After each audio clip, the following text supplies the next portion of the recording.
Good morning friends. आप सभी का डिप्लोमेटिक आईएएस यूट्यूब चैनल में स्वागत है।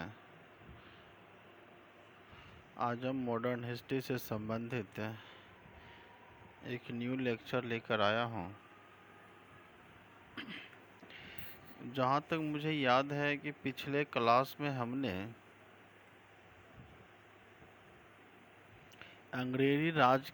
अंग्रेजी राज की स्थापना एवं विस्तार में करने में अंग्रेजों ने बहुत सारे युद्धों का सहारा लिया था। तो कल हम बात कर रहे थे जो उनके द्वारा युद्ध लड़े गए थे, उन युद्धों में अगर हम युद्ध की बात करें तो हम कल बात कर रहे थे कि आंग्ल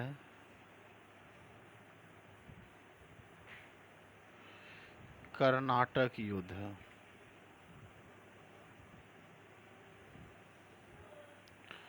आंग्ल कर्नाटक युद्ध जो है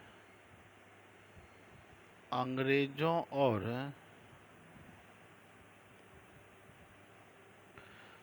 और फ्रांसीसियों के बीच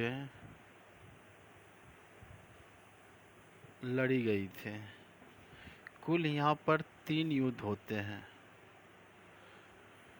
युद्ध तो भले ही अंग्रेज और फ्रांसीसी के बीच है, लेकिन इस युद्ध में हम देखेंगे कि सभी कुछ न कुछ क्षेत्रीय राजा अपनी सत्ता प्राप्ति के लिए, कुछ क्षेत्रीय राजा फ्रांसीसी का शरण ले लेते हैं, कुछ क्षेत्रीय राजा या जो शासक बनना चाहते हैं सत्ता के लिए, सिंहासन पर बैठना चाहते हुआ अंग्रेजों का पक्ष लेते हैं, और इन्हीं को दोनों को सहारा बनाकर ब्रिटिश और फ्रांसीसी के बीच में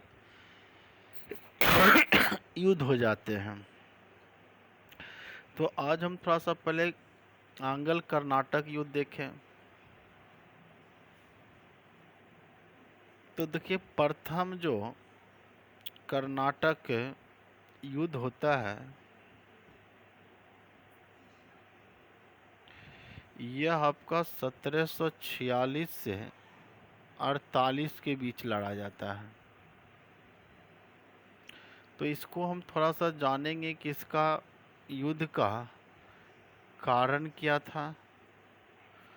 थोड़ा सा हम जानेंगे कि इसका नेतृत्व कौन कौन कर रहे थे। फिर हम ये जानेंगे इसमें घटनाएं क्या है। फिर यहाँ पर हम थोड़ा सा संधि जानेंगे कि संधि के माध्यम से यह युद्ध की समाप्ति होती है। थोड़ा सा लिखिएगा कि अंग्रेजों तथा फ्रांसीसियों में भारत में राज स्थापना के लिए 3 कर्नाटक युद्ध आपस में लड़े। इसमें अंतिम रूप से अंग्रेज विजयी हुई। इसके बाद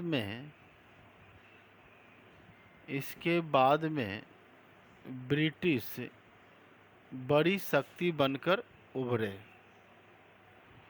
तो प्रथम कर्नाटक युद्ध का कारण, तो देखिए यह जो कारण है, तो हम पिछले बार बताए थे कि जो कंपनियां भारत आती हैं, यूरोपीय कंपनियां, तो यहाँ पर यूरोप में भी वर्चस्व की लड़ाई लड़ रही है। तो यहाँ पर भी सभी देश, यूरोप के सभी देश आपस में क्या हैं, संघर्षरत है। अगर यहाँ पर कोई फ्रांसीसी और ब्रिटेन के बीच में कोई युद्ध होता है तो उसका असर सीधे भारत में देखा जाता है। तो इसको भी थोड़ा सा विश्व इतिहास का, यूरोप को इतिहास का टाइम फ्रेम को भी माइंड में थोड़ा सा रखकर चलिएगा, तो यहाँ पर आपको यह चीज़ समझने में आसानी होगा।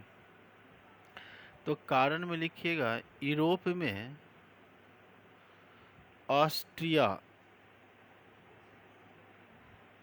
ऑस्ट्रिया के उत्तराधिकारी के मुद्दे पर भारत में लड़ा गया।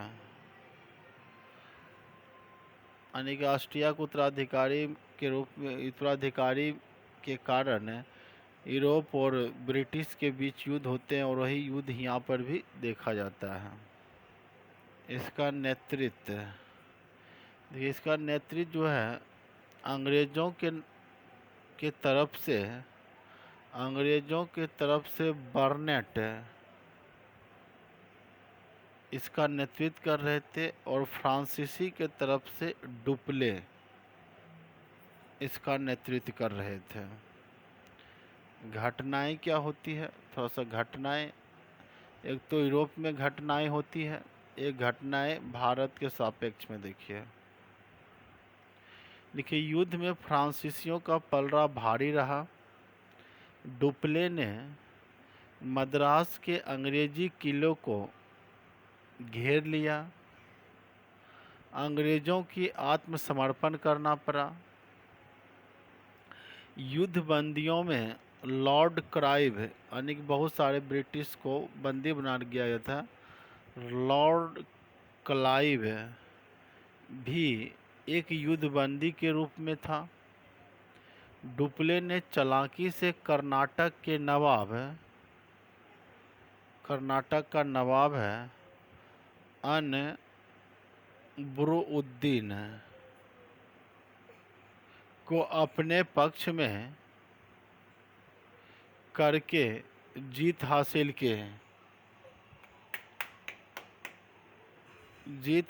के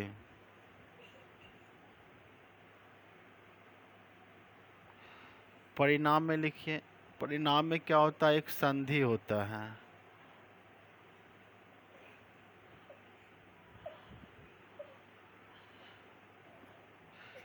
लिखिए, एक्स-ला-वेल के संधि द्वारा युद्ध समाप्त हुआ। दोनों पक्षों ने युद्ध पूर्व की स्थिति कायम रही। जीते हुए क्षेत्र लौटा दिए। तो ये कि यहाँ पर आपका प्रथम कर्नाटक युद्ध का।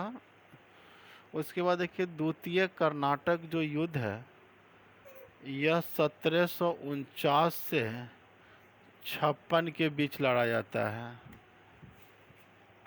इस पर हम नेक्स्ट लेक्चर आपसे लेंगे, और फिर अगले क्लास में हम सेकेंड कर्नाटक युद्ध पर हम चर्चा करेंगे आपसे।